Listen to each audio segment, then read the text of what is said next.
Okay, people. So I took a look at the greatest hits.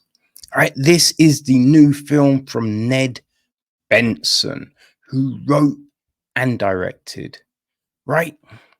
He also produces, along with Stephanie Davis, Shannon Golding, Cassandra Kalukandis, and Michael London. It's executive produced by Peter Watson, Hilton Smith, and Stone Douglas. It's a cool name, Stone Douglas. Ryan Lott took care of the music. Ciara Hader edits the piece. Paige Buckner production design. Art direction, we have Sarah M. Potts and Carol Uranek. Kimberly Leonard took care of set decoration. Costume design is Olga Mill. Hair and makeup, we've got Rosaria Patton, Tara Long, Matthew Holman, Alexandra French, and Daniela Davy. The cast. Well, Lucy Boynton is Harriet Gibson. Her best friend is Morris Martin, played by Austin Crew. Her ex is Max Enders, played by David Cornsweat. Then there is David Park, played by Justin H. Min. He's got a sister, Edie, played by Andy Zhu. His dad is Tom, played by Tom Yee. His mother is Lillian, played by Janine Kang. We also have got Dr. Evelyn Butler, played by Retta. There's Nelly Furtada, who plays Nelly Furtada. We've got Sebastian, played by Alicia Hunter. Anne, played by Mary Ellen O'Donnell. Robert, played by Rory Keane. Sasha, played by Shelby Cobb. Tom, played by DJ Harvey. Drew, played by Thomas Ucho. Alex, played by Samuel Lim. That's pretty much it, really. The gist of the film is this: Harriet finds art imitating life when she discovers certain songs can transport her back in time, literally. While she relives the past through romantic memories of her former boyfriend, her time traveling collides with a burgeoning new love interest in the present. As she takes her journey through time, she must consider whether or not she should change the past. So, this film is about time travel, right? Using music as the device. And, I think we all know music has those transportation abilities. Like, you hear a song and it will bring flooding back memories and time periods, just things like that. Now, that whole concept sounds interesting. We've seen similar films use similar devices. We've seen plenty of time travel films and love and romance, right? From Eternal Sunshine to the Spotless Mind to About Time, The Time Traveler's Wife, right? Then there's other films that use music to, encapsulate memories, right? Things like High Fidelity.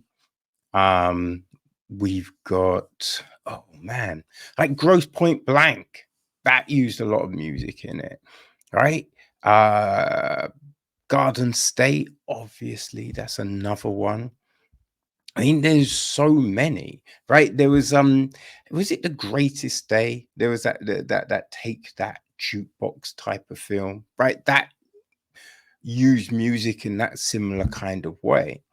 And, it can work. It can work really well, right? I thought Eternal Sunshine, About Time, they were great films. Loved them. Garden State, loved it. You know what I mean? I think any film that can invoke emotions is fantastic.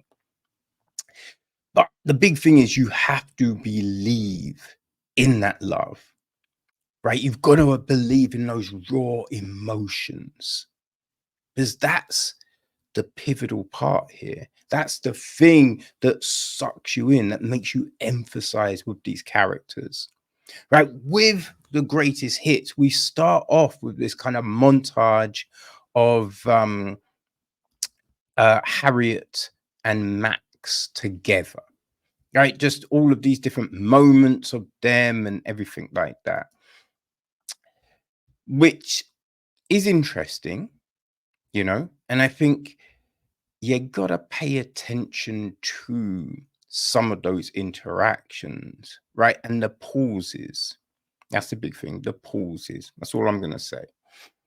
We then kind of see her looking at this wall, right? With dates on it, pictures, kind of like one of those, wall things people throw up when they're trying to track a killer, right? It's one of those. She's got one of those on her wall, right? And she puts on a record, sits back in a chair, and we see her kind of go back in time. So you get the gist of what is happening. And it's like, okay, let's let's see what's happening here. Now, we have her do this, she does, obviously this happens a lot throughout the film, her putting on a music, but also her hearing music and being dragged back. So she has to walk around with headphones on, right? Suppose she walks around with now, this is the thing that there's things that don't really make any sense. But suppose she's walking around with headphones on, listening to music, right? She has a conversation with I think it's with David, and she's like, "Oh yeah, I have to listen to music to drown out music." Which is, if music invoke things, right? Surely you would be listening to an audio book or a podcast or something, talk radio, right? Something that doesn't have any music. Because I get that maybe you have a song that you and your loved one love, right? It's just like this song, we connected on this song, right? Then there's other songs where it's like music could be making the first time you kissed, the first time you made love, right? The first time you did so many different things, your first dance at your wedding, if you're like there's those songs. But then there's also music that reminds you of, like, there's been plenty of times when I've heard a song and I've been like, oh man. Firstly, there's ones where I'm just like, yo, I think my girl will love this song. And I send her the song.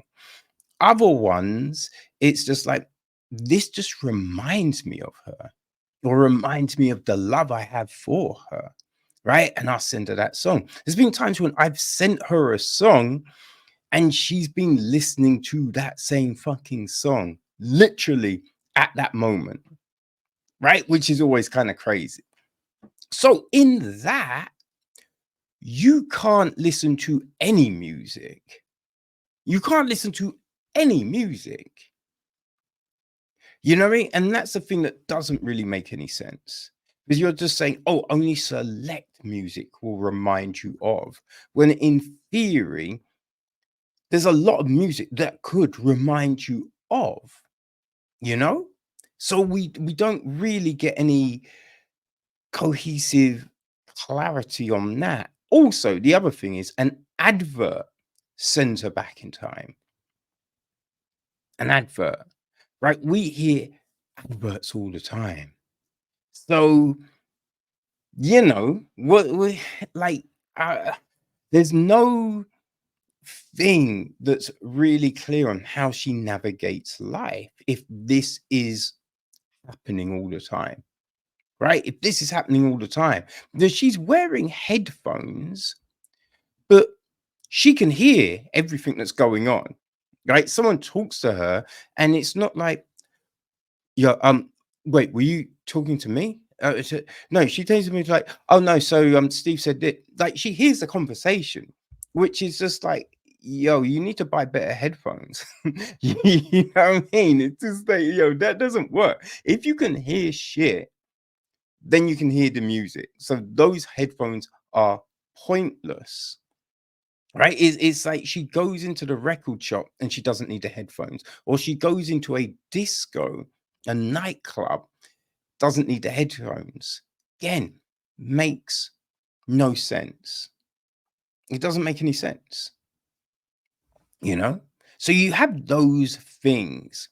The other thing with the film, right? Now, I will say, listen, the acting isn't bad. The acting is fine. There's no issue really with the acting here. I mean, there is one thing, and I'll get to that. But right, a big thing is it's the love. It's the why. You know what I mean? It's the why, people. Right? Why are they in love? Why are they in love? Because we're told her and Max are deeply, committed to each other. Deeply committed to each other. But whenever she goes back in time and asks him something, he's just like, no, I won't do it. Like, there's too much questioning. Because if you care and someone asks you something, you might think, I mean, that's a bit, but fuck it. What? Yeah, okay. All right, fine. Yeah, we don't get that. It's just like, no, not doing that. Right? Which is just a bit odd. It's all a bit odd. Now, if they've only been together for a week, maybe they've only been dating for a week, then that could be it, because you don't really know each other. But then if you don't really know each other, you're not in love. You know what I mean? So these things aren't really answered. The other big thing is, why are her and David falling in love? That's never this never clarified, right? They cross paths at the self-help group they both go to, and then all of a sudden, oh, we love each other. You know what I mean? You're just like, why? Why? We don't see any meaningful interaction. There's nothing. You know what I mean? Oh, they have these silly meet cutes and things like that. It's like, oh, you're doing this for me. Oh, you know what I mean? Interaction. But there's nothing that shows us this crazy connection. Nothing. Yeah, and that's a problem for me here. You know, it's like her best friend, you know, he's talking, Morris even, he's talking about, you know, the impact all of this is having on her life, but we don't see it. We don't see it, but she looks healthy, right? It doesn't look like someone that is wearing the world on their shoulders, that has this weight on them that they can't get over, right? No bags under the eyes, no just haggardness, like always, you know,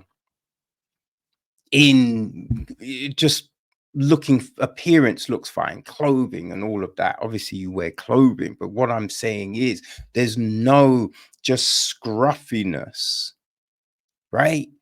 I mean, I feel they try and make us scruffy, but it's like cultivated. You know what I mean?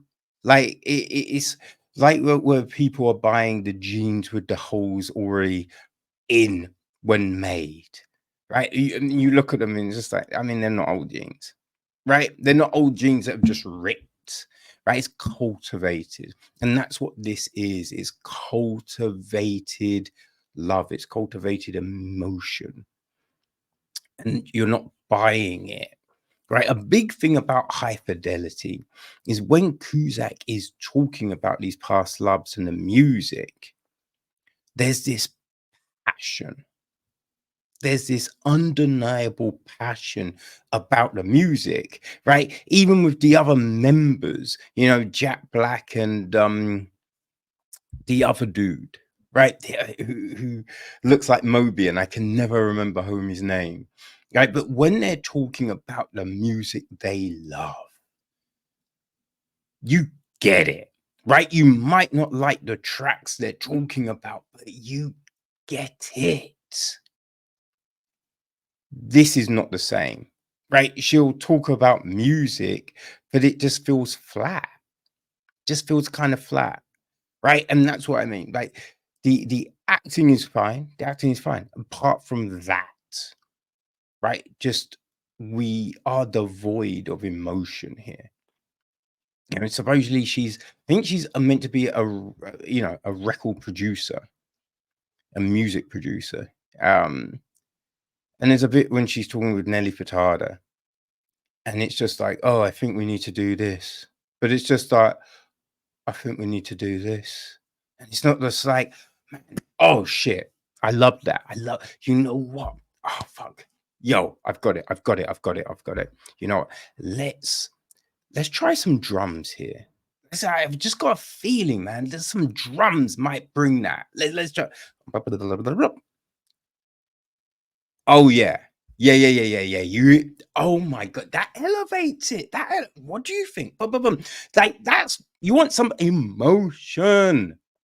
There's no emotion in it, right? You don't buy that she's got this love for music, and I feel that's fundamental for this type of film.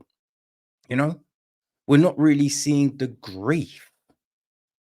If she's crippled by this grief again, like this affliction with the music, you'd see that reflected in her ability to live life, her ability to cope, right? To sleep, to be.